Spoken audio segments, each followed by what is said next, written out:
Imagine looking at the moon and suddenly realizing that one of the shapes staring back at you doesn't look natural. Not because it is enormous, not because it glows, not because it sends a signal, but because it looks organized. A sharp boundary cuts across the ancient surface. Nearby ridges appear strangely aligned. Shadows seem to trace angles that feel almost deliberate. From a distance, the formation could be mistaken for nothing more than another scar left by billions of years of cosmic violence. But zoom in, the geometry becomes harder to ignore. For a moment, the moon seems less like a dead world shaped by random impacts, and more like a place where something was arranged. And that raises a question that has followed humanity ever since we first turned our eyes toward the lunar surface. What if the moon is not quite as simple as we thought? Before going any further, there is something important to understand. No verified scientific evidence has shown that an artificial civilization built structures on the moon. There is no confirmed lunar architecture, no proven alien construction, no discovery that has forced scientists to rewrite the history of our natural satellite. But that does not mean every unusual formation should simply be ignored.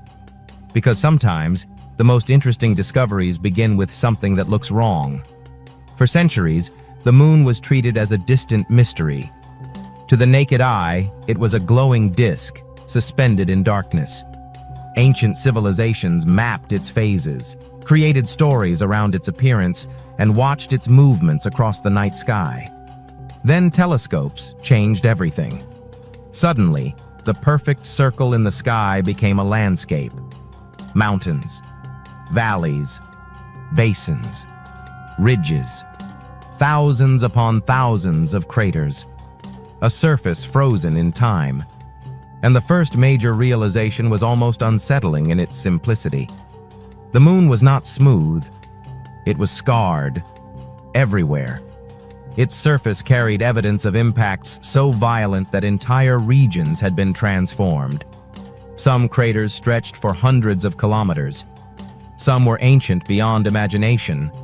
Others formed relatively recently in geological terms. For a long time, this seemed to explain almost everything. The moon was a dead world, a barren rock, a place where cosmic impacts had been writing the same brutal story for billions of years. No oceans existed to reshape the land. No atmosphere existed to soften the surface. No forests grew across the valleys.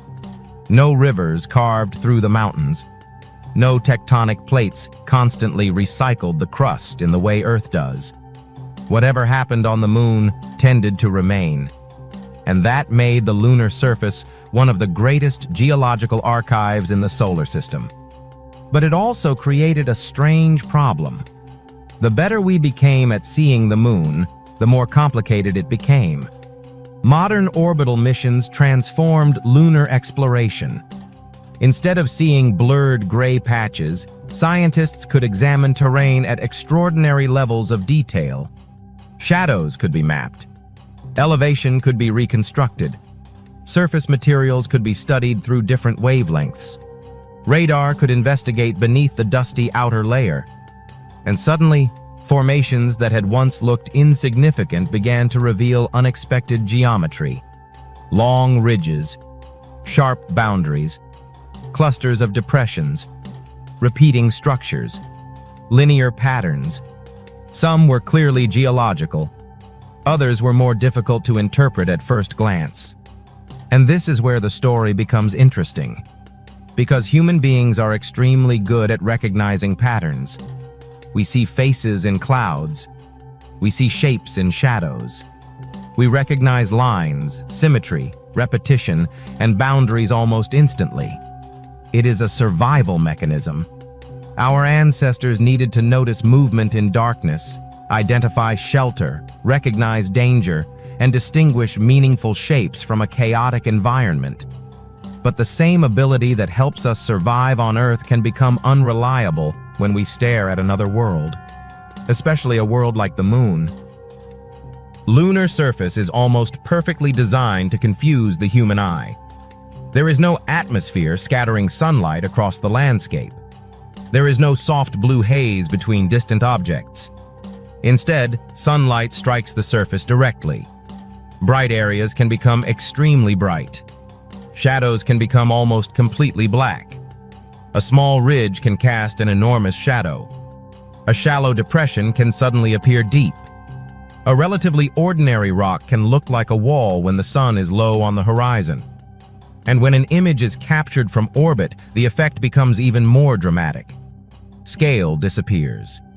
Depth becomes difficult to judge. Distance becomes uncertain. A formation that looks enormous may be relatively small.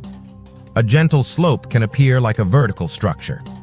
Two unrelated features can appear connected simply because the photograph compresses three-dimensional terrain into a two-dimensional image. This phenomenon has a name: pareidolia. The tendency of the human brain to perceive familiar patterns in ambiguous information. And it has played a role in countless supposed mysteries throughout history. But there is an important distinction. Calling something pareidolia does not automatically explain it. It simply tells us that our perception may be influencing our interpretation. That is why scientists do not stop with the first image. They change the conditions. They examine the same region from another angle. They compare different orbital passes. They analyze elevation data. They use radar. They examine thermal information. They reconstruct the terrain digitally. And they ask a much more important question than, what does this look like? They ask, what physical process could have created it? That question changes everything. Because a formation does not need to look natural to have a natural origin. Nature does not design landscapes according to human expectations. It does not care whether a ridge looks symmetrical.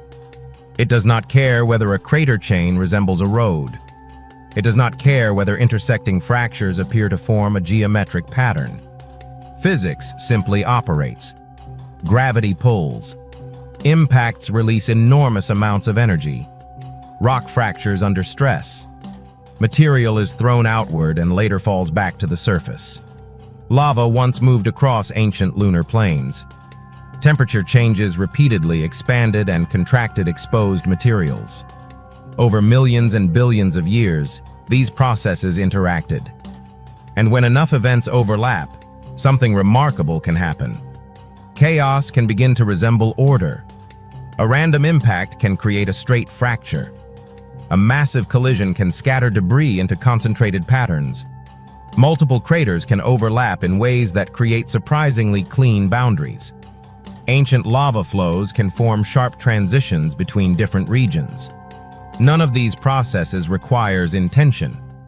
And yet, from a spacecraft millions of kilometers away, the final result can sometimes look strangely deliberate.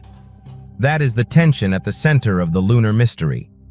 The geometry may be real. The unusual appearance may be real. The question is what produced it. And this is where the moon becomes more than a mystery story. It becomes an investigation. Because if the formations are natural, then something else becomes fascinating. How powerful must natural forces be to create landscapes that can imitate the appearance of design? Think about what the moon has endured. For billions of years, it has been struck by objects traveling through space at enormous velocities. Each impact releases tremendous energy. The surface shakes. Rock fractures. Material is thrown hundreds of kilometers. Some debris returns to the surface. Some impacts excavate ancient layers and expose material that has been buried for unimaginable lengths of time. Then another impact happens, and another, and another. The moon never gets to erase the evidence. Every event becomes another layer in the record. That means the strange formation you are looking at today may not represent one event. It may represent dozens. Perhaps hundreds, each separated by enormous stretches of time. A ridge may have formed first. A crater may have cut through it later. Ejecta may have buried part of the original structure. A later impact may have fractured the surrounding terrain. And billions of years afterward, sunlight may illuminate the entire region at an angle that makes those unrelated geological features appear to form one organized structure. The moon is therefore not just a landscape. It is a compressed history. And compressed history can be deceptive. When we look at a photograph, we see the final result. We do not see the sequence. We do not see what happened first. We do not see what happened millions of years later. We see everything at once. That is why some lunar formations can feel almost impossible to explain. The mystery is not necessarily hidden in the rock. Sometimes, the mystery exists in the way our minds interpret what the rock is showing us. But there is still one problem. What happens when a strange-looking formation survives closer examination? What happens when researchers change the viewing angle? When the lighting changes? When higher resolution imagery is used? When elevation data is added? When radar is compared with optical images? If the apparent structure disappears, the mystery becomes much smaller. But if elements of the pattern remain consistent across different observations, scientists cannot simply pretend they do not exist. They have to investigate. Not because persistence proves artificial construction. It does not. But because consistency is where a visual curiosity becomes a scientific question. And this distinction is critical. There is a huge difference between saying, "This looks artificial," and saying, "We have evidence that this was artificially constructed." The first is an observation. The second is a scientific claim. And the distance between those two statements is enormous. That distance is where the investigation begins. Because the moon has been showing humanity strange shapes for centuries. What has changed is not necessarily the moon. It is our ability to see. Every generation has looked at the lunar surface through better technology than the one before it.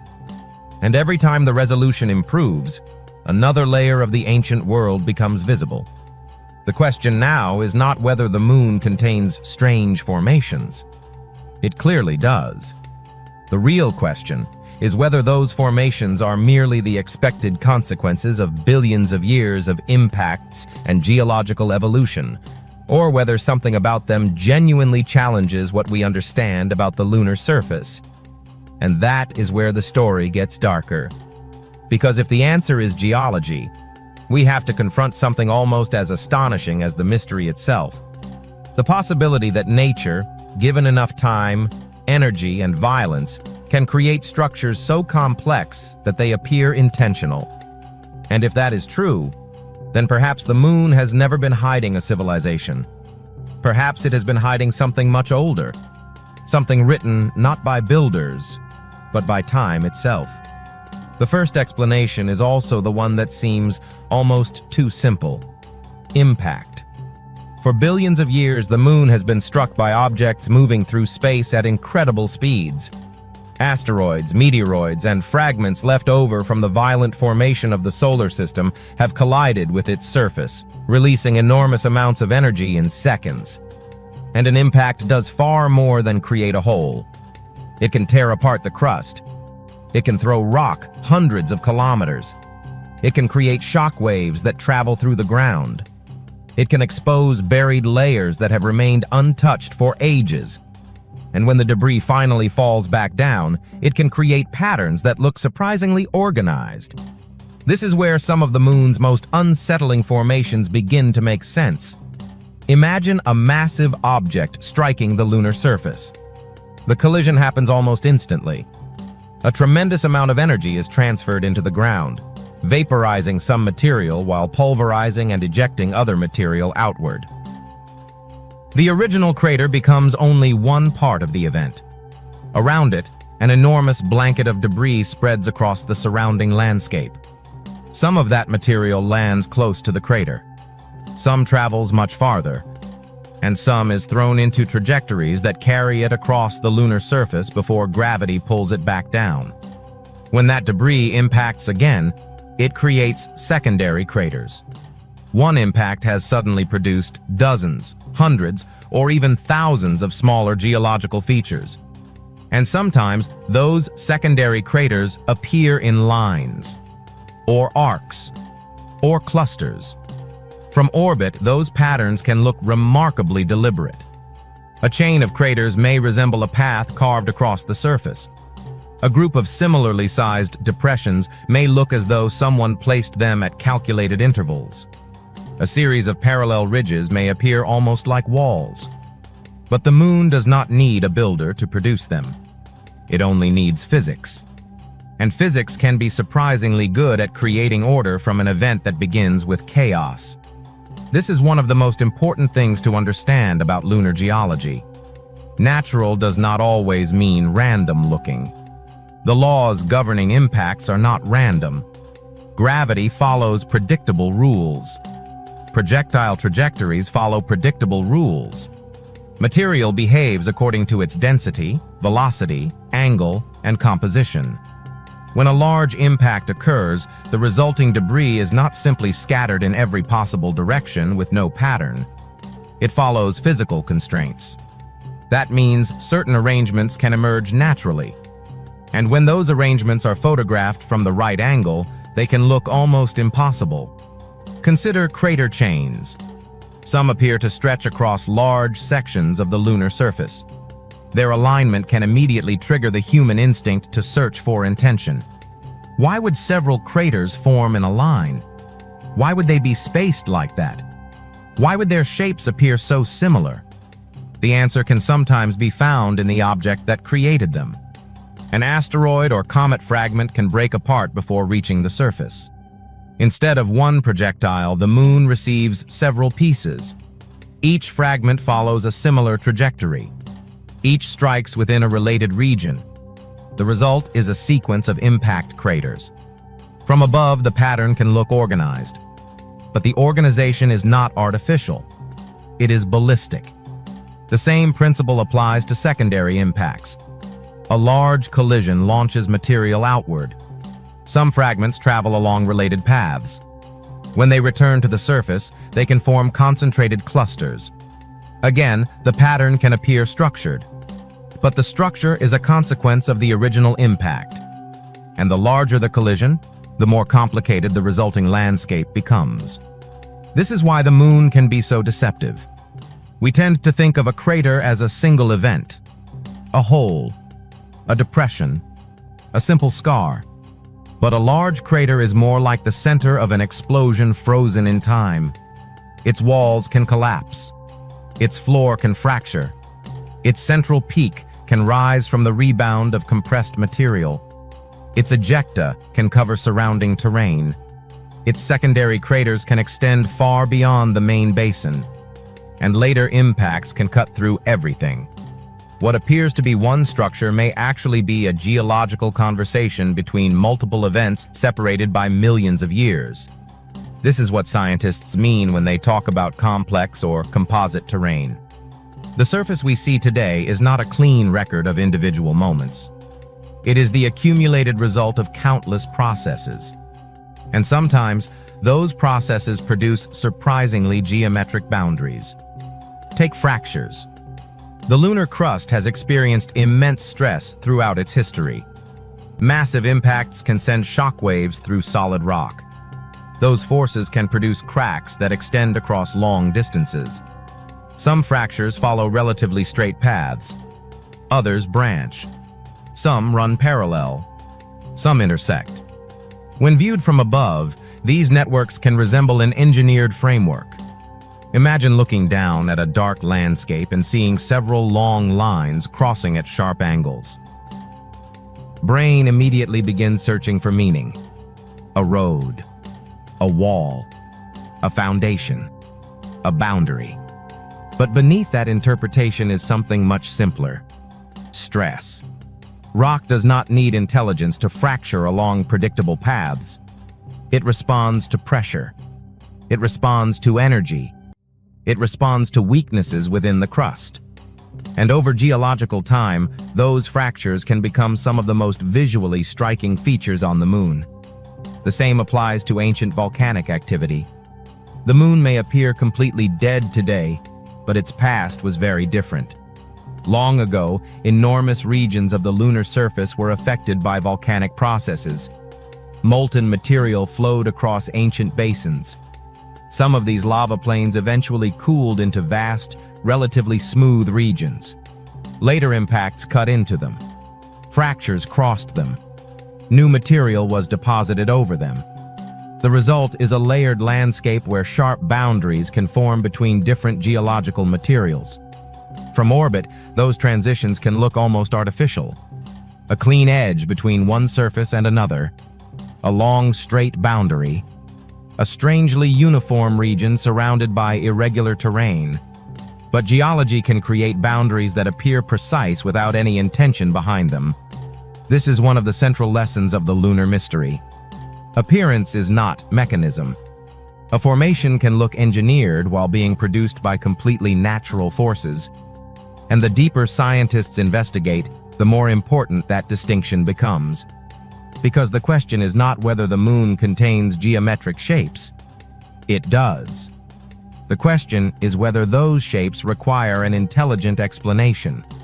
So far, they do not. But that does not make the investigation less interesting. In fact, it makes it more fascinating. Because every time a seemingly impossible structure is explained through natural processes, we learn something about what those processes are capable of producing. The moon becomes a laboratory for extreme geology, a place where there is no atmosphere to hide the evidence, no water to erase old scars, no vegetation to cover fractures, no active plate tectonics to recycle entire regions of crust. Everything remains exposed. Everything accumulates.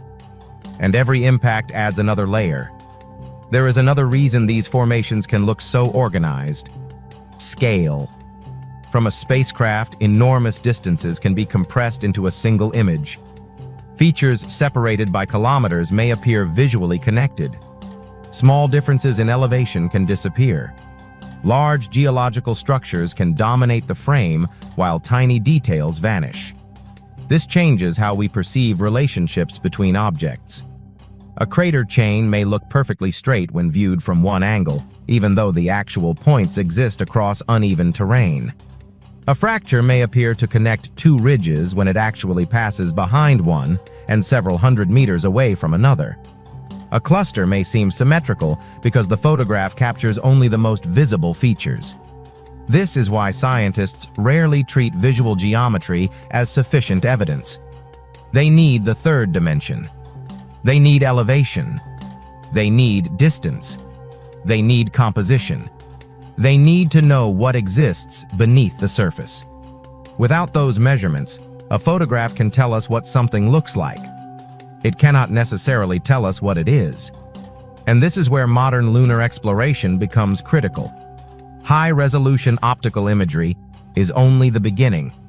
Laser altimeters can measure elevation. Radar can provide information beneath the surface. Thermal instruments can reveal how different materials respond to temperature changes. Gravity measurements can reveal variations in density below the crust. Together, these systems create a much more complete picture. And when they are applied to formations that initially appear engineered, the mystery often begins to change. A straight line becomes a fracture. A geometric boundary becomes a material transition. A crater chain becomes a secondary impact pattern. A strange ridge becomes the result of ancient stress. The appearance remains, but the interpretation changes. That is how science works. It does not erase the image.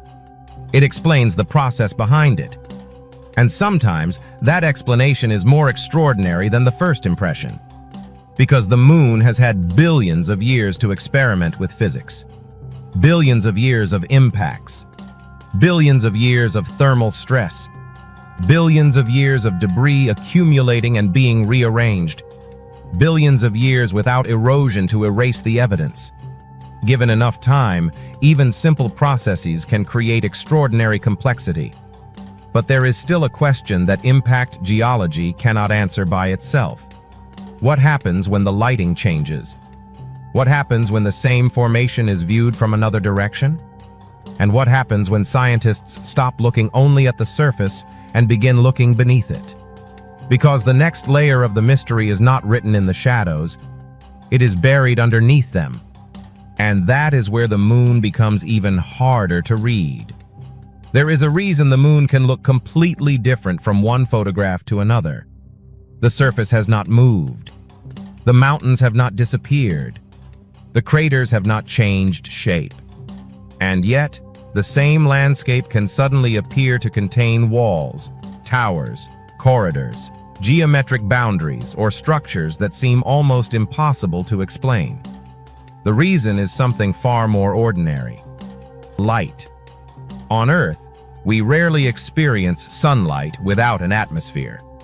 Our atmosphere scatters and diffuses light, softening distant landscapes and filling shadows with reflected illumination. Even on a clear day, objects rarely disappear completely into darkness. The moon has no such protection. There is almost nothing between the sun and the surface. Sunlight arrives directly. Shadows become brutally sharp. And this creates one of the most powerful illusions in lunar exploration. A small change in elevation can produce a huge visual boundary. A shallow ridge can cast a shadow stretching far beyond its actual height. A depression that is only a few meters deep can appear dramatically deeper. A rough rock field can transform into something that resembles an organized structure when the sun is low on the horizon. And the strange part is that the illusion is not imaginary. The shadow is real. The terrain is real. The geometry is real. What changes is the interpretation. This is why some lunar images become so compelling. A photograph can show a formation that genuinely resembles something artificial, while the physical terrain underneath remains completely natural. The human eye sees the pattern before it understands the mechanism. And once the brain recognizes a familiar shape, it becomes extremely difficult to unsee it. This is pareidolia. It is not stupidity. It is not deception. It is a normal function of human perception. Our brains evolved to detect patterns quickly. A face in the darkness, a movement between trees, a shape that might represent danger, a familiar object hidden inside an unfamiliar environment. Speed mattered. The brain did not evolve to spend hours calculating whether a distant lunar ridge was statistically consistent with natural geological processes.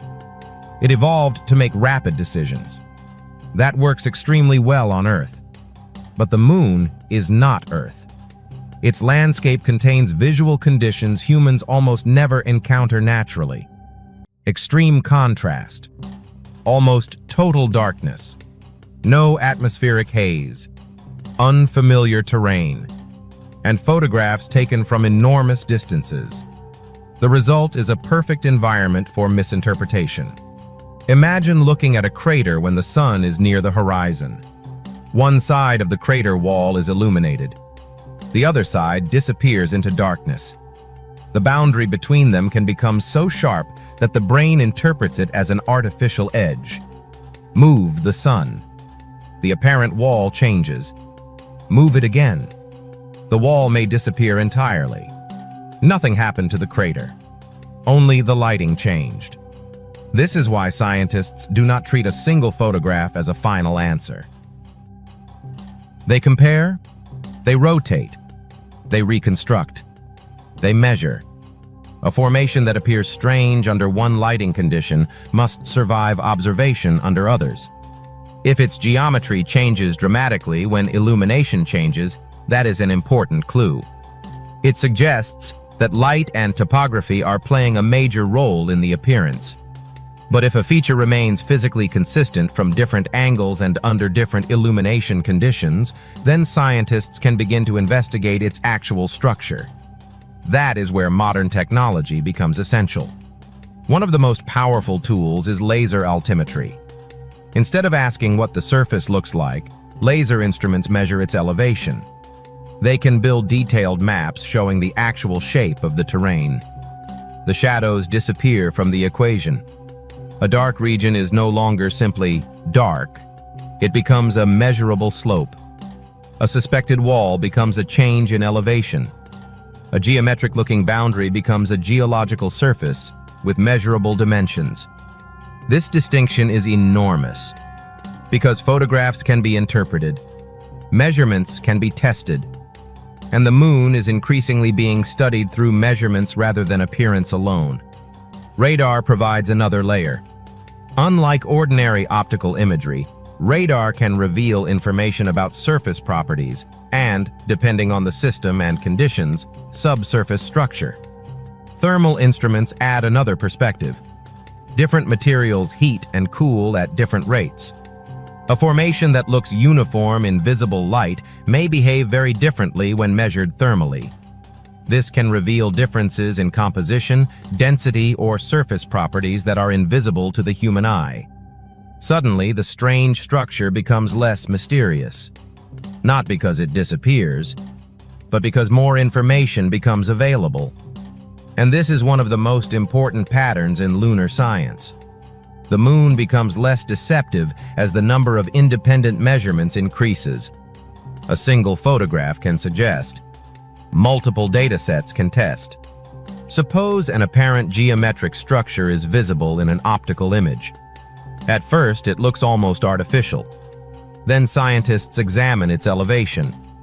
The supposed wall turns out to be a gentle ridge. They examine another orbital pass. The geometry changes with illumination. They analyze the surrounding terrain. The formation connects naturally to an ancient fracture system. They examine nearby material. It matches ejecta from an old impact. The original impression has not been erased. It has been explained. This process has happened repeatedly throughout the history of lunar observation. And it reveals something important about scientific investigation. Science does not begin by asking what something resembles. It asks how it formed. That single change in perspective can completely alter the story. A straight line does not automatically mean construction. It could be a fracture. A symmetrical-looking formation does not automatically mean design. It could result from the interaction of impacts and existing terrain. A series of aligned craters does not automatically indicate deliberate placement. It could be secondary ejecta or fragmented impactors following related trajectories. And a dark rectangular region does not automatically represent a hidden chamber. It may simply be a shadow falling across uneven ground. The difficulty is that photographs do not provide the history of a formation. They provide the result. The moon's surface is a frozen archive. We see where everything ended up. We do not see the billions of years of events that placed it there. That missing sequence is one of the biggest sources of confusion. Imagine finding a ruined building without knowing how it was constructed. You might see stones arranged in layers and assume someone deliberately placed them. But if you later discover that the same arrangement was produced by a landslide, the interpretation changes. The moon presents the same problem on a much larger scale, except its landslide may have happened billions of years ago. Its stones may be fragments thrown through space after a massive collision. Its walls may be fracture systems created by shock waves. Its boundaries may be ancient lava flows. Its patterns may be statistical consequences of repeated impacts. And because there is no weather to erase those features, all of them remain visible today. This creates an unusual psychological effect. The older the moon becomes, the more history remains visible. On Earth, time often destroys evidence. Rain washes away traces. Rivers cut through ancient landscapes. Vegetation covers exposed rock. Tectonic activity moves continents. The moon does almost none of this. Its surface simply waits. That makes every image potentially ancient beyond imagination. And when those images contain strange patterns, it becomes tempting to interpret them as clues to something hidden. But sometimes the clue is not hidden at all. Sometimes the strange appearance is simply the visible consequence of geological history. There is another complication: scale. A formation viewed from orbit can look completely different depending on how far the camera is from the surface. At one scale, a region may appear chaotic. Zoom out, and alignments begin to emerge. Zoom further, and those alignments disappear into a larger pattern. This happens because our perception changes with scale. A collection of random points can appear clustered. A long geological boundary can look artificially straight. Two unrelated formations can appear connected. The larger the image, the more information the brain has to compress. And when information is compressed, details disappear. The mind fills the gaps. This is why raw lunar imagery can be so powerful and so dangerous at the same time. It shows us something real, but it does not automatically tell us what that reality means. That is the job of analysis. And analysis becomes strongest when independent measurements converge. Optical images, elevation maps, radar, thermal readings, gravity data, different orbital passes, different lighting conditions, different instruments. When all of these point toward the same geological explanation, confidence grows. Not because the formation suddenly looks natural, but because its physical behavior is consistent with natural processes. And that is the critical distinction. A structure can look engineered without being engineered. A pattern can look deliberate without having an intention behind it. The appearance may be unusual. The mechanism can still be ordinary. But what happens when a formation remains strange even after all these tests? What if the shadows change, but the underlying geometry remains? What if different instruments reveal consistent boundaries? What if the surface and subsurface seem to tell different parts of the same story? That is where the investigation becomes more difficult. Because the next question is no longer about what the moon looks like. It is about what lies beneath it. And beneath that ancient surface is a world of buried layers, fractured rock, compacted regolith, and structures created by impacts that happened before human civilization existed. The deeper scientists look, the more the moon stops resembling a simple dead rock. It starts resembling something far more complicated, not artificial, not alive, but layered beyond easy interpretation. And perhaps that is the real reason some lunar formations continue to feel unsettling. We are not necessarily looking at something that should not exist. We may simply be looking at something we have only recently become capable of seeing. The strange thing about the moon is that what you see on the surface may only be the final layer of a story that began billions of years ago. A ridge may look like a simple line. A crater may look like a hole. A smooth plain may look empty. But beneath each of those features is a history written into layers of rock, dust, fractured crust, and material that has been moved, compressed, buried, and exposed again and again. And this is where the mystery becomes deeper. Because when scientists stop looking only at the surface, the moon begins to reveal a structure far more complicated than any photograph can show. The first layer is the regolith. It is the loose mixture of dust, broken rock, and fragmented material that covers much of the lunar surface. It may look insignificant, almost like powder, but it is actually a record of countless impacts. Every micrometeorite strike breaks more material apart. Every larger impact throws fresh debris across the landscape. Over immense periods of time, these fragments accumulate. Some areas become deeply disturbed. Others remain relatively intact. Some layers become compacted. Others remain loose. And these differences matter, because the surface we see is not uniform. Two regions that look almost identical in visible light can behave very differently when measured with other instruments. Their thermal properties can differ. Their radar response can differ. Their density can differ. Their depth can differ. And these hidden differences can sometimes create surface patterns that appear surprisingly organized. A sharp boundary might not be a wall.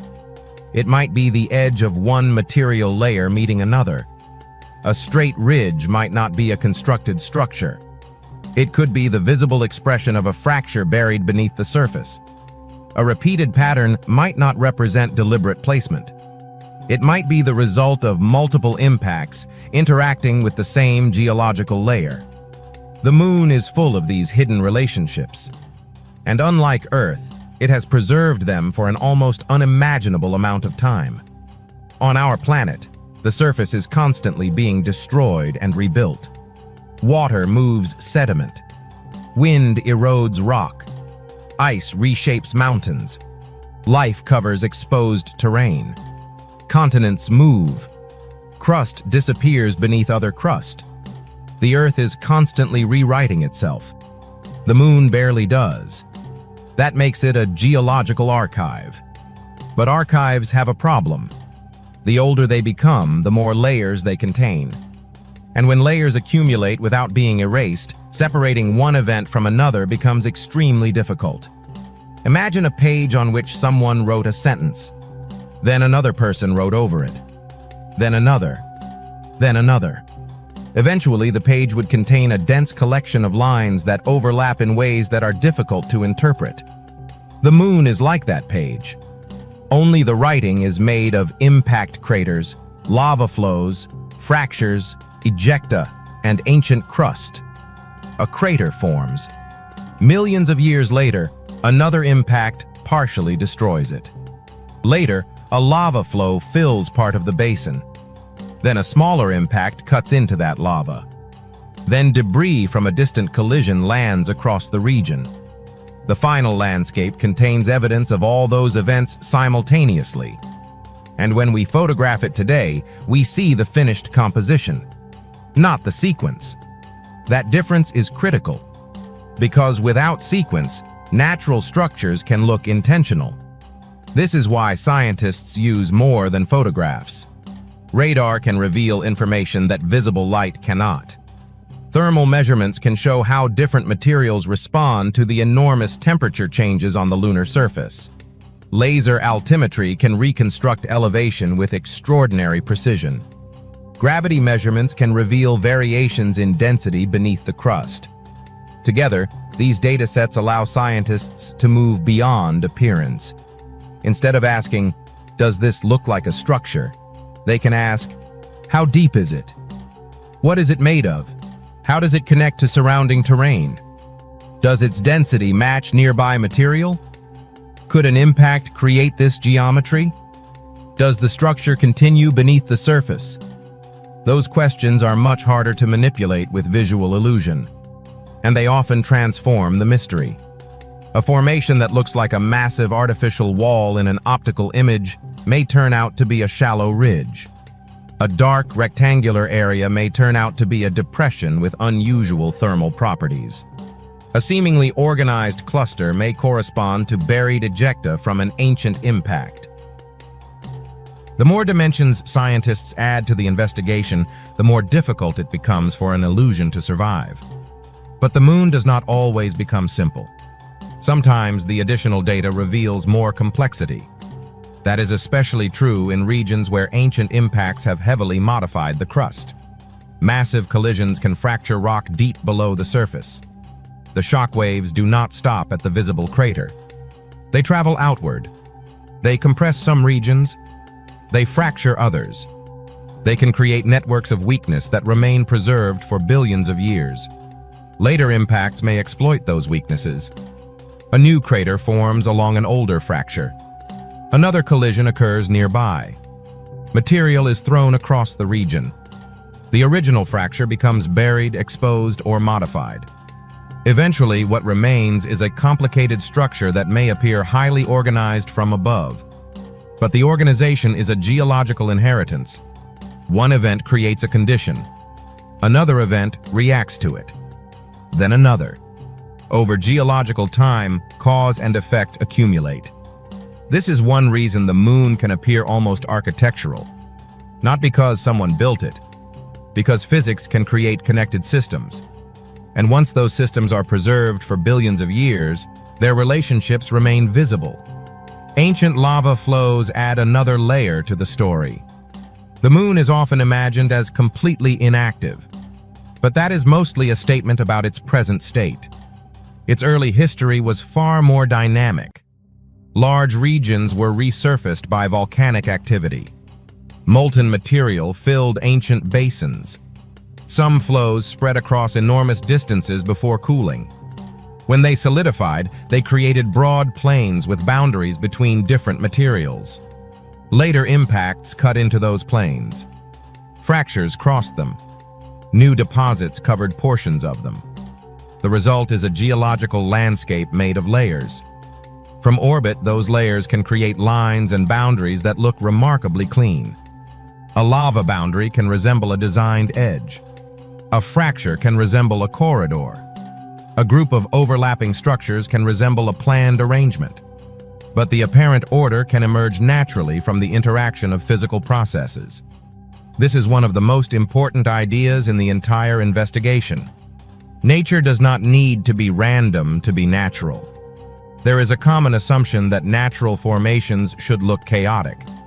But physical systems often create patterns. Crystals form geometric structures. Snowflakes develop symmetry. Basalt can fracture into strikingly regular shapes. Dunes can form repeating waves. Minerals organize themselves according to physical laws. The moon is simply operating under a different set of extreme conditions. And when those conditions act over billions of years, the results can become astonishingly intricate.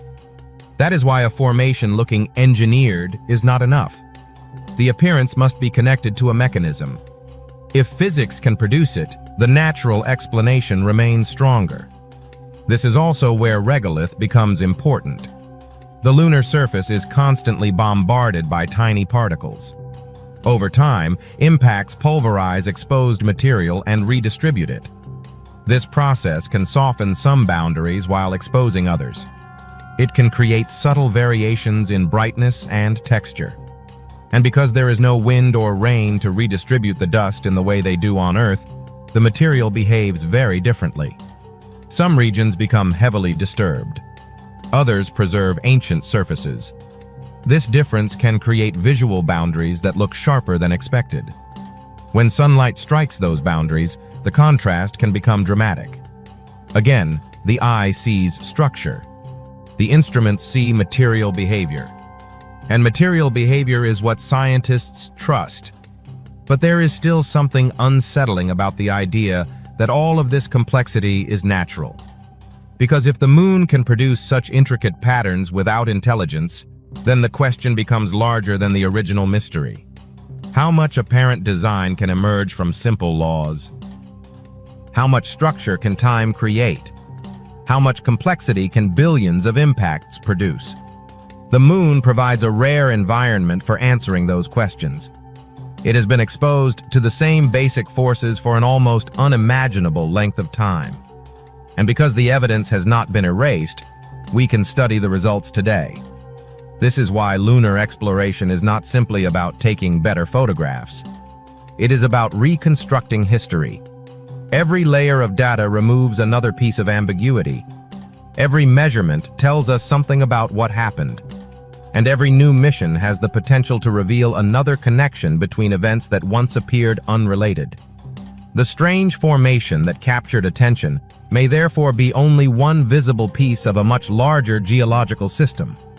And that system may extend far beyond what the human eye can see. Because the surface is only the beginning. Beneath it lies the deeper record. Buried fractures, compacted regolith, ancient lava, impact remnants, density variations, layers of material separated by events that happened millions or billions of years apart. And when those layers are reconstructed, the moon begins to tell a different story. Not the story of a hidden civilization, but the story of a world that has been violently shaped, repeatedly modified, and almost perfectly preserved. Still, one question remains. If scientists can explain so many strange formations through natural processes, how do they know when an anomaly is truly unusual?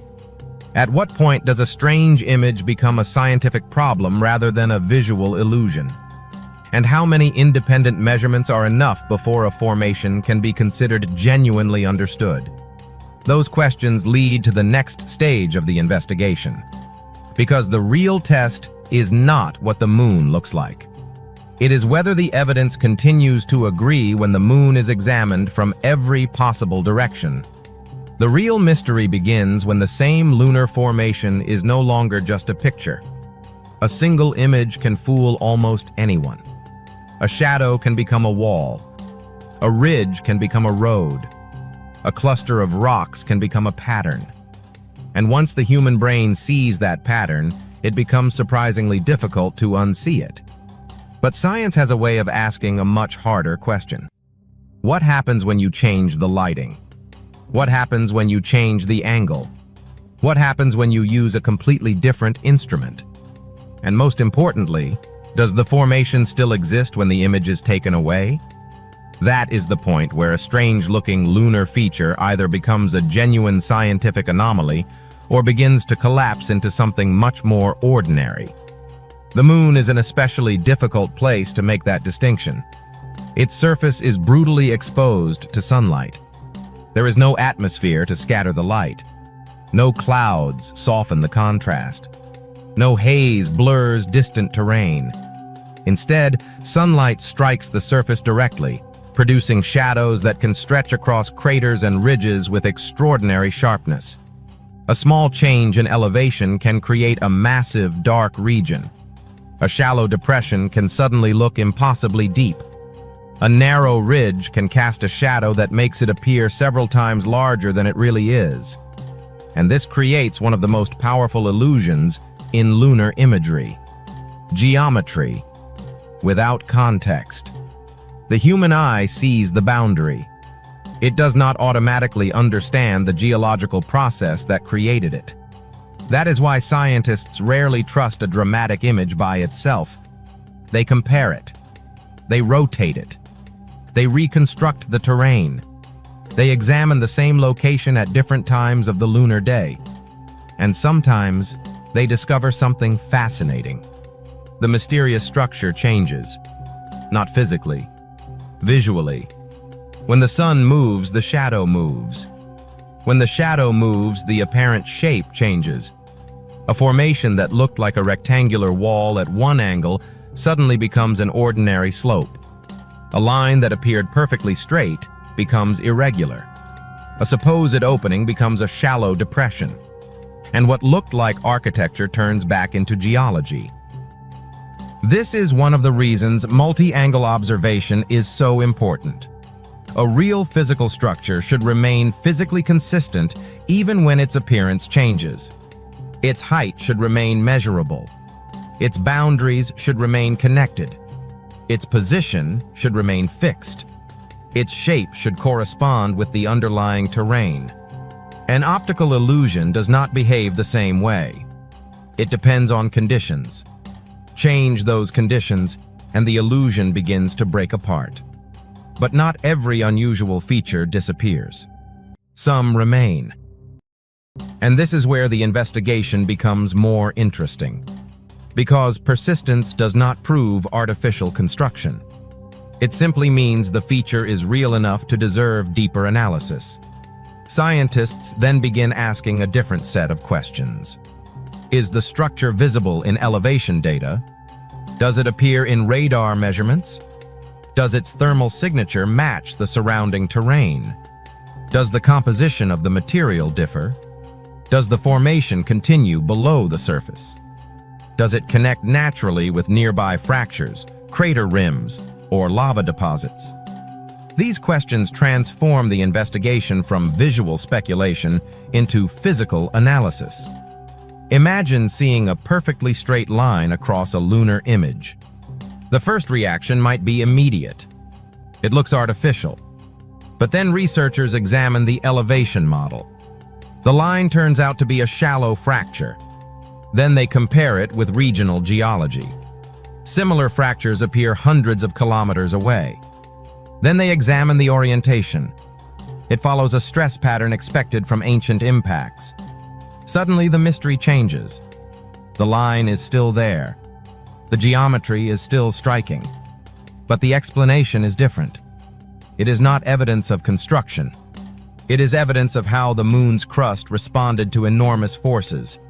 This distinction may sound subtle, but it is the foundation of serious lunar science.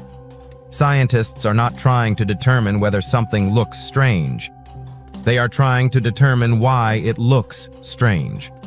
And those are completely different questions. The same principle applies to crater chains. From above, a sequence of craters arranged along a line can look almost deliberate. But large impacts can create enormous quantities of secondary debris. Fragments can travel outward along predictable trajectories. When those fragments strike the surface, they create secondary craters. Under the right conditions, these craters can form chains. The result can be surprisingly organized. A pattern that appears impossible at first glance can emerge naturally from gravity, momentum, and impact mechanics. No designer is required, only physics. And the moon has had billions of years for physics to repeat itself. The same thing happens with overlapping craters. One crater forms, then another, then another. Eventually, their rims intersect. The resulting geometry can become extraordinarily complex. Lines converge. Curves overlap. Boundaries form sharp intersections. From orbit, the arrangement can resemble a deliberate plan, but the apparent plan is actually the accumulated result of countless unrelated events. This is one of the moon's greatest secrets. It can create order from destruction. Every impact is chaotic, but millions of impacts can create recognizable geological systems. And when we look at the final result, we see the pattern without seeing the process. That is where human perception becomes vulnerable. Our brains are designed to simplify. We constantly convert complicated information into recognizable shapes. It is an incredibly useful ability. If you see a familiar shape in a dark environment, your brain can identify it before you consciously analyze every detail. That ability helped humans survive. But when the same brain examines another world from millions of kilometers away, the advantage can become a weakness. Because the moon does not care whether a pattern has meaning. Our brains do. This phenomenon is known as pareidolia. It is the tendency to perceive recognizable forms in ambiguous visual information. Faces in clouds, animals in rock formations, figures in shadows, and sometimes structures on the moon. The problem is not that people notice these shapes. The problem begins when noticing a shape becomes evidence for an explanation. Seeing something that resembles a building does not demonstrate that a building exists. Seeing symmetry does not demonstrate intention. Seeing a straight line does not demonstrate engineering. The evidence has to go beyond appearance. That is why independent verification is so important. If one imaging system shows a strange feature, researchers look for confirmation elsewhere. If visible imagery shows a possible structure, elevation data can test its physical shape. If radar reveals a subsurface anomaly, other measurements can determine whether the difference is related to composition or density. Thermal instruments can show whether the feature behaves differently from its surroundings. Gravity data can reveal whether there is actually something substantial beneath it. Each measurement attacks the same question from a different direction. And that is how false mysteries are eliminated. But it is also how genuine scientific discoveries survive. If a feature continues to appear across independent data sets, scientists cannot simply ignore it because it looks unusual. They have to investigate. That does not mean jumping to the most dramatic explanation. It means expanding the geological model. This is an important difference. Science does not say, "We don't understand this, therefore it must be artificial." It says, "We don't fully understand this yet, so we need better measurements." That mindset has changed our understanding of the moon many times. Features once considered simple have been revealed to contain complex histories. Regions once thought to be uniform have turned out to contain layers of different materials. Areas that appeared smooth from a distance have revealed fractures, buried structures, and ancient impact remnants under higher resolution. The moon keeps correcting us. And that may be the most important lesson of all. The strange formations that attract attention are not necessarily evidence that the moon is hiding something artificial. They may instead be evidence that our first interpretation was incomplete. Because resolution does more than make an image sharper. It changes the question. At low resolution, we ask what a shape resembles. At high resolution, we can ask how it formed. That is a major transition. A blurry ridge can look like a wall. A detailed elevation map can reveal its slope. A radar scan can reveal what lies beneath it. A thermal map can show how its material behaves. A geological model can reconstruct its history. And suddenly, the mysterious object is no longer an object. It is a process. This is why the phrase engineered looking can be so misleading. Something can look engineered without being engineered. Nature has produced structures far more geometrically impressive than many human creations. The difference is that nature does not need intention to create them. It needs constraints, gravity, temperature, pressure, material properties, impact energy, time. Give those forces billions of years, and complexity becomes almost inevitable. The moon is a perfect laboratory for observing that principle. Its surface is ancient. Its atmosphere is essentially absent. Its geological record is unusually well preserved. And its history contains enormous impacts capable of reshaping entire regions. The result is a landscape where simple physical rules have had an extraordinary amount of time to produce complicated outcomes. But there is still another reason scientists remain cautious. The moon has not been completely explored at ground level. Humans have visited only a small number of locations. Most of the lunar surface has been studied remotely. That means our understanding depends heavily on instruments orbiting above it. And remote sensing always has limitations. Even the best instruments cannot provide every piece of information simultaneously. Some measurements have excellent surface resolution but limited subsurface penetration. Others can detect deep structures but provide less visual detail. Some work best under certain lighting conditions. Others are affected by temperature. The solution is not to choose one dataset. It is to combine them. The moon becomes clearer when multiple forms of evidence overlap. And as those layers converge, the dramatic mystery usually becomes more grounded. But grounded does not mean boring. Quite the opposite. Because the natural explanation can be more extraordinary than the speculation. Think about what the moon actually represents. A world that has preserved evidence from the earliest chapters of our solar system. A place where ancient impacts remain visible billions of years later. A surface where a crater formed long before human civilization existed can still be examined today. A geological archive that has survived without oceans, forests, cities, or weather erasing its pages. That is not a dead rock in the simple sense. It is a record. And the more carefully we read it, the more complicated that record becomes. So when another image appears online showing a suspicious shape on the moon, the question should not be, what did they find? The better question is, what survives when the image is tested? Does the geometry remain? Does the structure appear under different lighting? Does the elevation model support it? Do independent instruments detect it? Does the surrounding geology provide a plausible mechanism? If the answer is yes, then we may have something genuinely interesting. But interesting does not automatically mean artificial. It means worth studying. And that distinction keeps the investigation grounded. Because the real story of the moon may not be that someone built something there. It may be that natural forces have been building complexity for billions of years without anyone directing them. And if that is true, then the moon is not hiding an artificial civilization. It is hiding something perhaps even more difficult for us to comprehend. The full power of nature operating across deep time. And the deeper scientists look, the more that realization begins to change what the moon means to us. It is no longer simply the mysterious object hanging above Earth. It is becoming a laboratory, a geological archive, a map of ancient violence, and possibly the most accessible place in the solar system for studying how worlds are created, destroyed, and transformed. But there is one final problem. Even if the strange formations are natural, the moon is entering a new era. Humans are preparing to return. New missions are planned. New instruments are being developed. New regions are being targeted.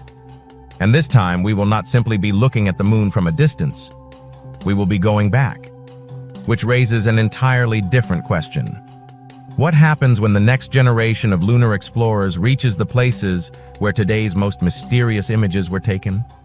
Because when humans finally stand on that ancient surface again, the difference between something that merely looks engineered and something that physically is engineered may become impossible to hide. It may be written in what happens when we finally return to the surface. For decades, the moon has been studied from a distance. Orbiters have photographed it, mapped it, scanned it, measured its gravity, analyzed its temperature, and reconstructed its terrain. But remote observation has a limit. At some point, you have to touch the ground. You have to examine the rocks. You have to measure the soil. You have to drill beneath the surface. And you have to stand beside the feature that, from millions of kilometers away, looked almost impossible. That is where the next generation of lunar exploration becomes important. Because the future of moon research is not simply about finding better images. It is about turning images into physical evidence. A suspicious ridge can be photographed, but a rover can drive across it.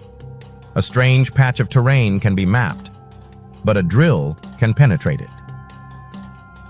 A suspected subsurface structure can be detected by radar, but a scientific instrument on the ground can measure its composition directly. That difference could transform how we understand the formations that continue to attract attention.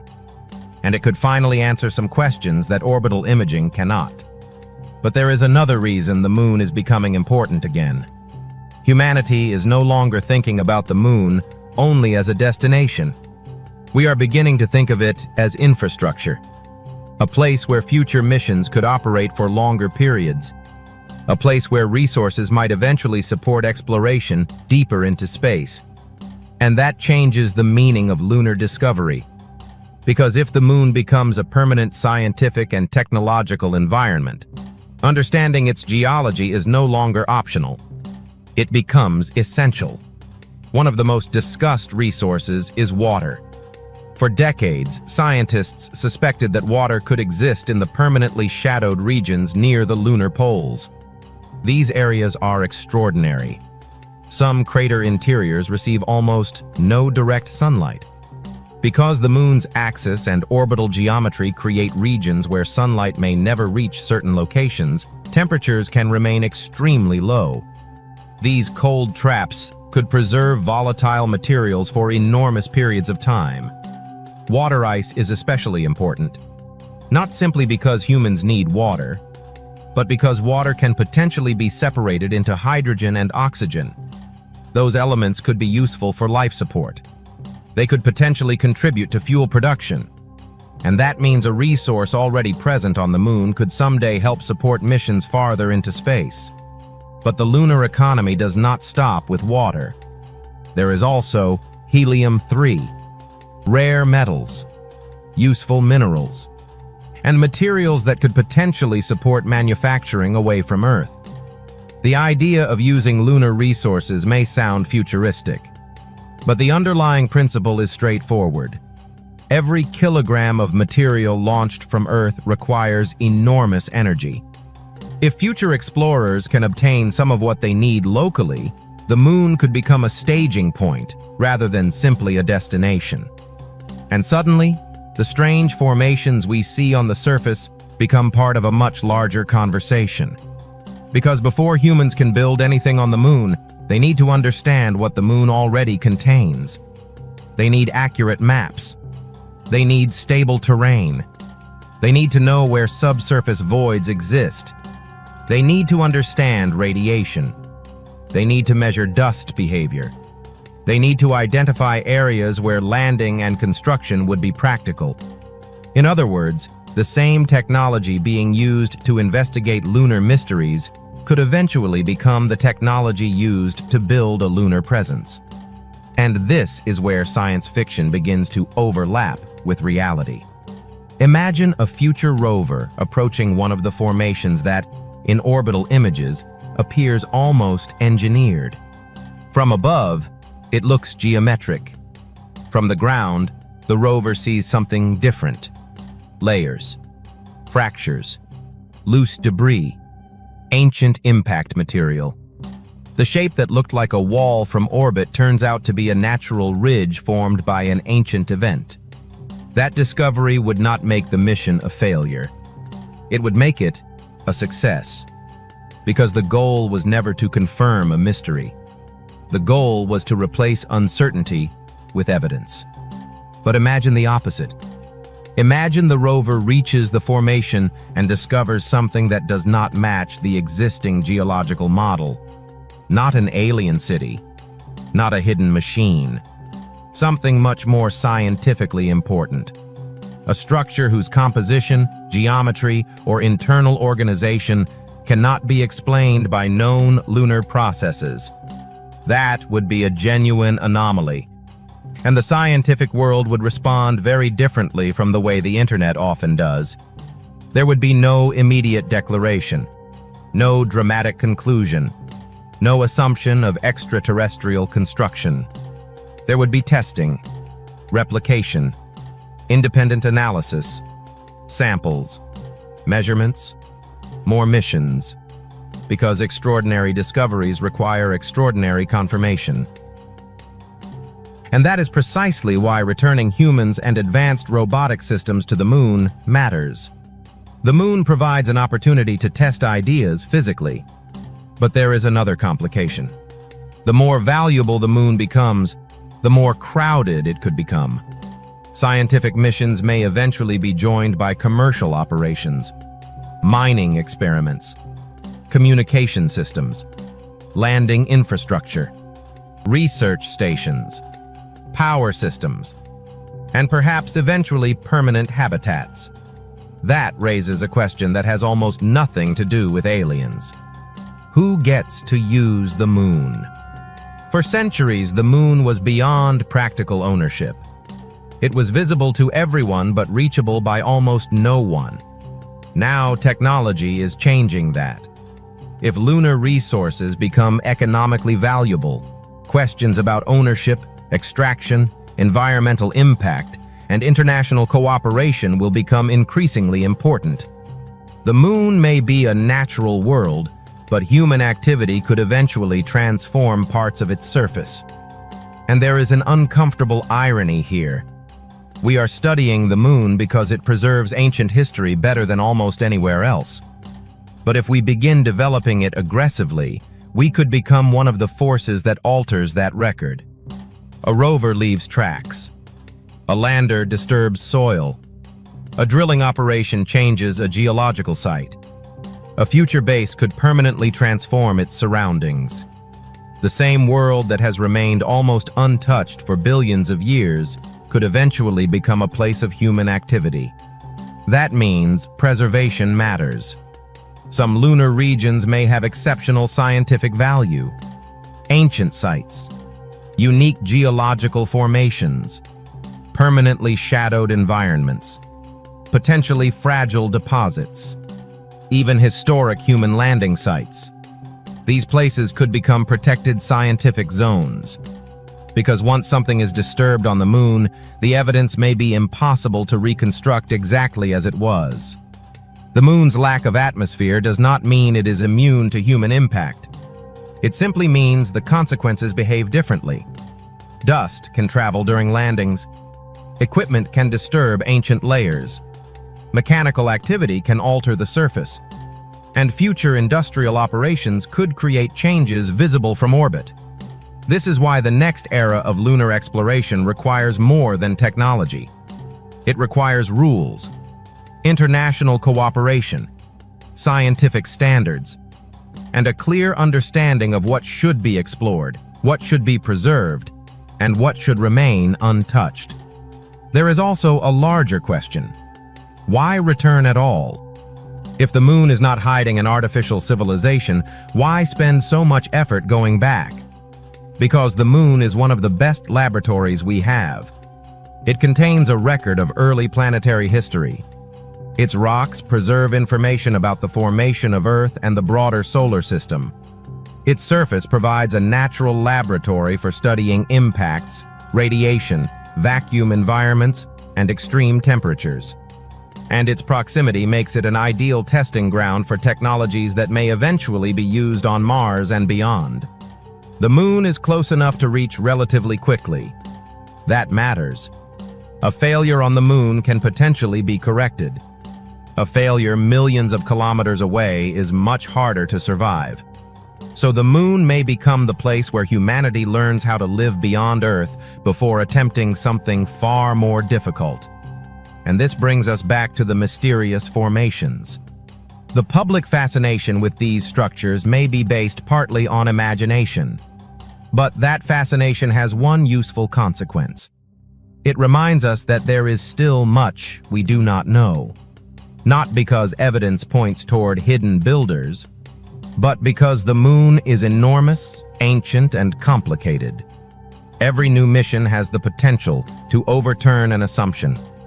Every new instrument can reveal something invisible to earlier generations. And every physical sample can provide a level of certainty that an image never could.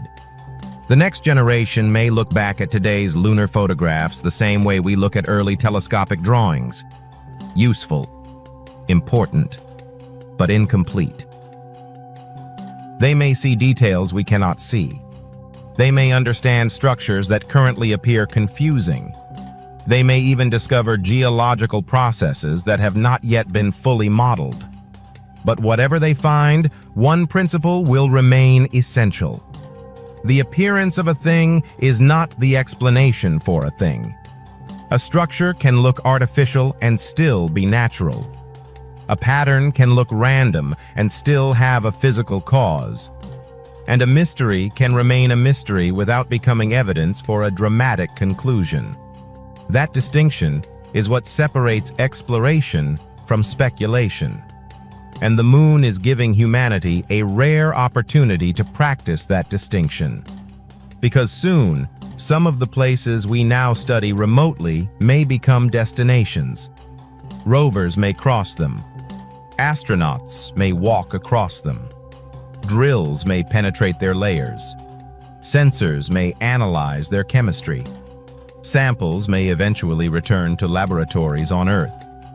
And when that happens, the question will become much more precise. Not, does this look engineered? But, what is it? How did it form? What is it made of? How old is it? What forces created it? And perhaps most importantly, what does it tell us about the history of the moon?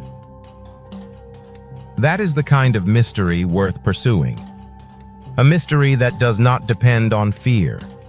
A mystery that does not require imagination to become evidence. A mystery that becomes more fascinating the more accurately it is measured. Because the real future of lunar exploration may not be about proving that something impossible exists. It may be about discovering how much the natural universe can accomplish without intention. The moon has already survived billions of years of impacts. It has preserved traces of ancient volcanism. It has recorded the violence of the early solar system. It has held on to its scars while Earth erased many of its own. And now, after all that time, humanity is beginning to return. Not as visitors searching for a hidden civilization, but as investigators. And perhaps, eventually, as residents. The question is no longer whether the moon can surprise us. It already has. The real question is what we will do with what we discover. Will we treat the moon as a resource, as a laboratory, as a stepping stone toward Mars, as a historical archive that must be protected?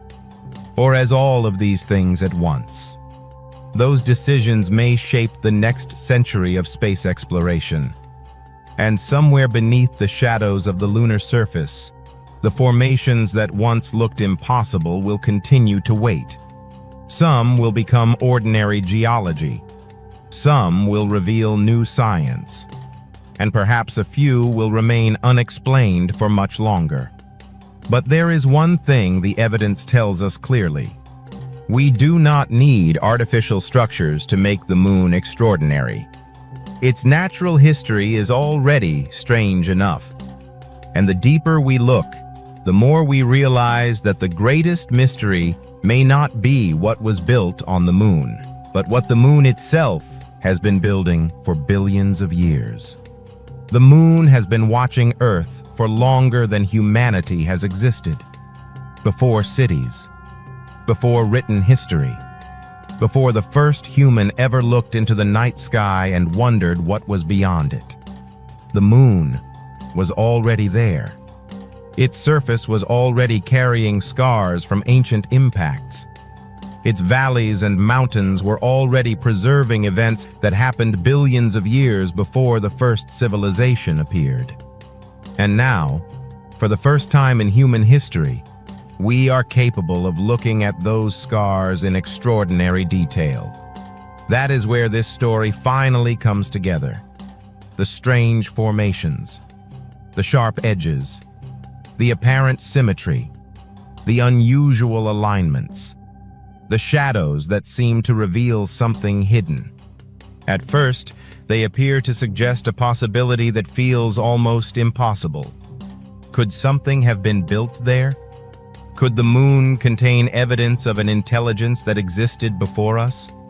Could the structures visible in modern imagery be remnants of something we do not yet understand? Those questions are powerful, but power is not proof. And after examining the evidence from multiple perspectives, the picture becomes much more complicated. The moon does contain formations that can look remarkably structured. It contains long ridges, linear fractures, crater chains, sharp geological boundaries, overlapping impact systems, subsurface variations, ancient lava structures, and regions where several geological processes have combined to create patterns that can appear almost deliberate. But appearance is where the mystery begins. It is not where the evidence ends. When scientists test these formations using different data sets, the dramatic interpretation usually becomes less convincing. A shadow becomes topography. A geometric boundary becomes a material transition. A straight line becomes a fracture. A crater chain becomes the result of secondary impacts. A strange surface pattern becomes the product of multiple geological events occurring at different moments in lunar history. None of this makes the moon less fascinating. In many ways, it makes it more fascinating, because the alternative explanation requires no hidden civilization, no unknown builders, no impossible technology. It requires something that is already known to exist: time, gravity, impact energy, heat, pressure, and the relentless physics of a world exposed to space for billions of years.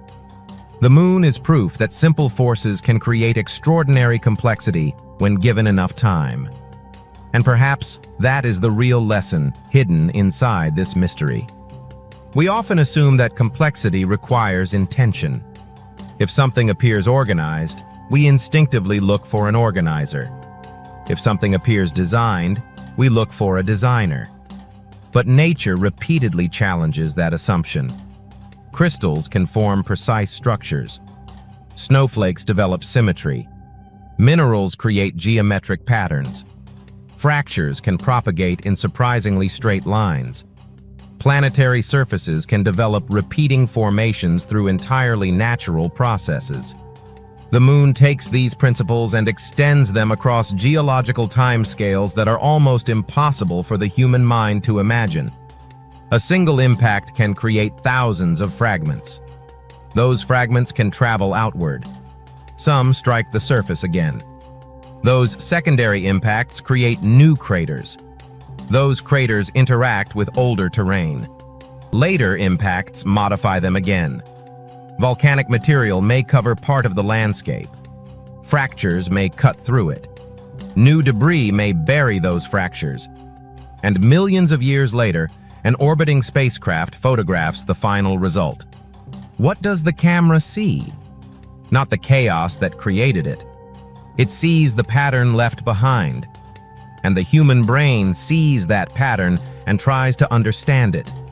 Sometimes correctly, sometimes incorrectly. This is why the moon has produced so many mysteries throughout history. Even before spacecraft existed, humans were interpreting lunar shadows and markings. Some saw faces. Some saw figures. Some imagined landscapes. Later, telescopes revealed mountains and valleys. But early observations were often limited by resolution. As technology improved, many supposed structures disappeared. Others were reclassified. The lesson was consistent. Better observation changes interpretation. And that process is still happening today. Modern lunar imaging is dramatically more detailed than anything available to early astronomers. But even modern technology has limitations. An image is still an image. A measurement is still a measurement. And every instrument observes only part of reality. That is why scientific understanding depends on convergence. When optical imaging, elevation data, radar, thermal measurements, gravity mapping, and geological modeling all point toward the same explanation, confidence becomes stronger. And so far, the evidence from the moon consistently supports natural geological processes. There is no verified evidence of artificial structures on the lunar surface. That conclusion matters, but it does not mean every question has been answered. Far from it. The moon remains incompletely explored. Its polar regions contain environments that are difficult to study. Its subsurface still contains unanswered questions. Its ancient geological history is still being reconstructed. Its resources are still being mapped. And future missions will continue to change our understanding. That means the scientific story is not finished. It is simply moving into a new phase. The next generation of exploration may bring instruments capable of detecting structures at scales that current missions cannot. Robotic systems may analyze material directly. Drilling technology may reveal layers hidden beneath the regolith. Sample return missions may allow scientists to examine lunar material with instruments too large or sensitive to send to the surface. And humans may eventually spend longer periods on the moon. Every one of those developments could produce discoveries that today seem impossible to predict. But discovery does not have to mean aliens. It can mean geology we do not yet fully understand. It can mean new information about how the moon formed. It can mean evidence about the early Earth. It can mean resources that change how humanity explores space. It can mean learning how to operate safely on another world. And it can mean protecting an ancient environment before our own activity begins changing it. That last point may become increasingly important, because the moon is entering a new era. For billions of years, its surface changed primarily through natural events. Impacts, radiation, thermal cycling, ancient volcanic processes. Now another force is beginning to appear. Us.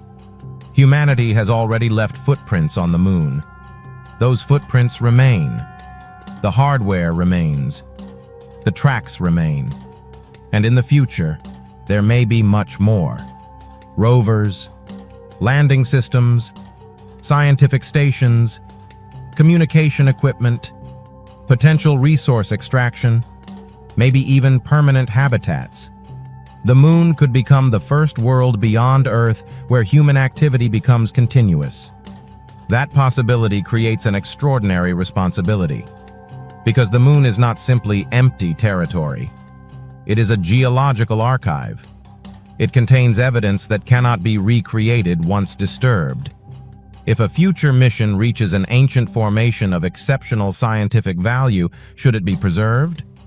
If lunar resources become economically valuable, how should extraction be regulated? Who decides where mining is allowed? Who protects historically important sites?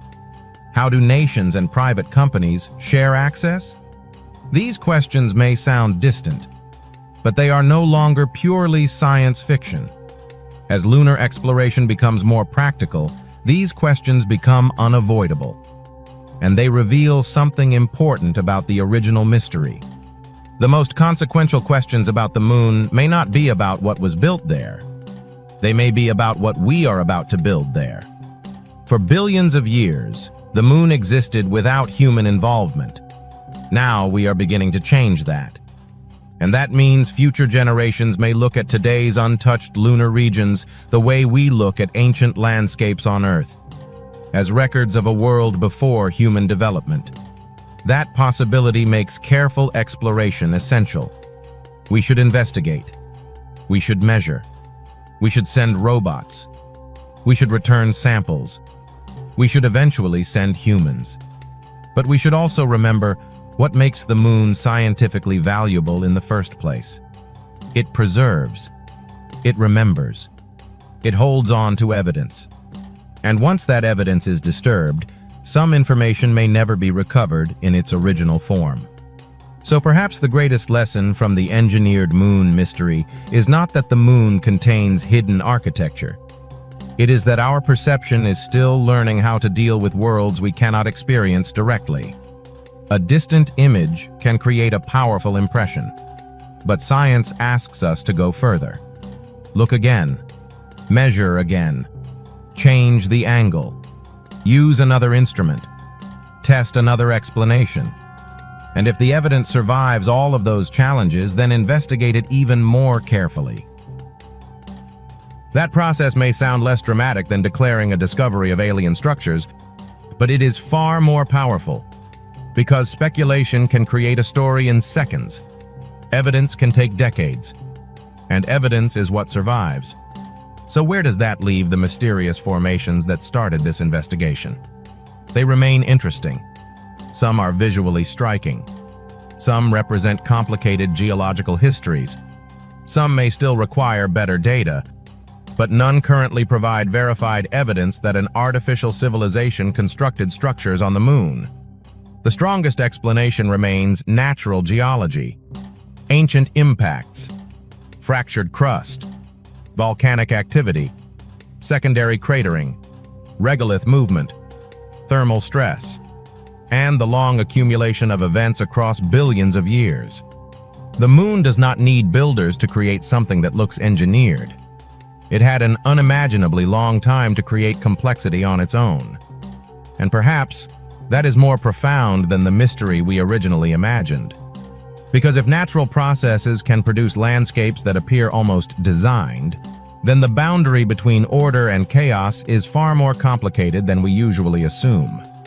The moon demonstrates that complexity can emerge without intention. Structure can emerge without planning. Patterns can emerge without a designer. And history can preserve those patterns long enough for another species to discover them billions of years later. That species is us. We are the observers arriving late to an ancient story. We did not witness the impacts. We did not see the lava flows. We did not watch the crust fracture. We did not watch the surface evolve. We arrived after almost everything had already happened. And now we are trying to reconstruct the sequence from the evidence left behind. That is what exploration really is. Not simply reaching another world, but learning how to read it. And the moon is teaching us a difficult lesson. Sometimes the things that look impossible are simply things we have not yet learned to interpret. Sometimes mystery is created by missing information. Sometimes the most convincing illusion is the one created by our own expectations. And sometimes the truth is more extraordinary than the speculation. The moon is not hiding a confirmed artificial civilization. It is hiding billions of years of history. History written in impact scars, in buried layers, in frozen volcanic plains, in fractured crust, in ancient material preserved beneath darkness, and perhaps one day, in samples carried back to Earth by explorers who have not yet been born. So the next time you look at the moon, remember what you are actually seeing. Not a blank white sphere, not a dead rock, and not necessarily an engineered world. You are looking at an ancient archive, a world that has preserved a record of the solar system for billions of years, a world whose surface can still challenge our perception, a world that continues to reveal new details every time our technology becomes more capable. And perhaps that is the real mystery. Not whether someone built something on the moon, but how much more there is to discover before we finally understand what has been there all along. Because the moon is not finished with us. We are only beginning to learn how to read it. Imagine looking at the moon and suddenly realizing that one of the shapes staring back at you